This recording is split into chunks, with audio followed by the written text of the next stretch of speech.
Nous sommes le 9 mars 2024, c'est aujourd'hui l'inauguration de la foire de Nice, visite des lieux avec Alain Defis, le directeur de la manifestation.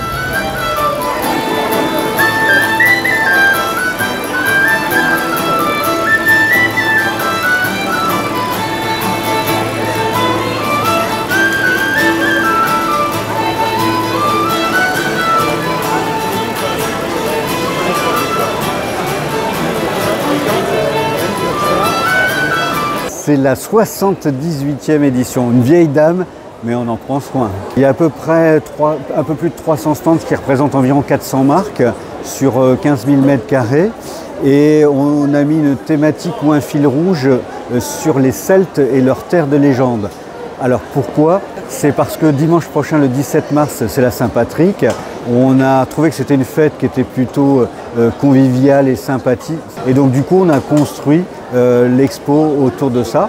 Donc on découvre les légendes celtes, la légende du roi Arthur, le Lèche-Prome, le vilain personnage. Enfin, on apprend plein de choses.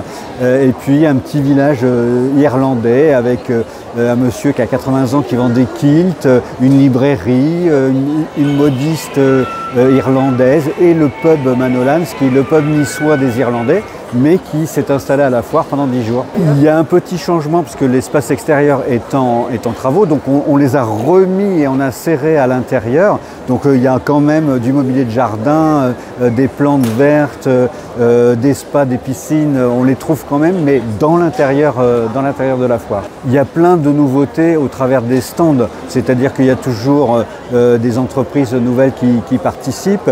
En plus, nous, en tant qu'association L'An 1901, on a 6 jeunes entreprises qu'on accompagne pour leur première participation à la foire. Alors on a des gens qui font du chocolat dans l'arrière-pays niçois, on a une entreprise qui a relancé la boîte à œufs en plastique. Ça avait disparu.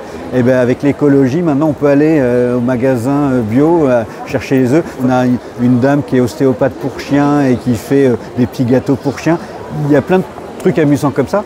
Et puis il y a aussi nos fameux démonstrateurs, les camelots, qui font partie de l'âme de la foire et qui vont vous vendre le fil à couper le beurre ou en tout cas le produit que vous n'aviez pas prévu d'acheter mais que vous allez acheter. Et parfois on s'en sert.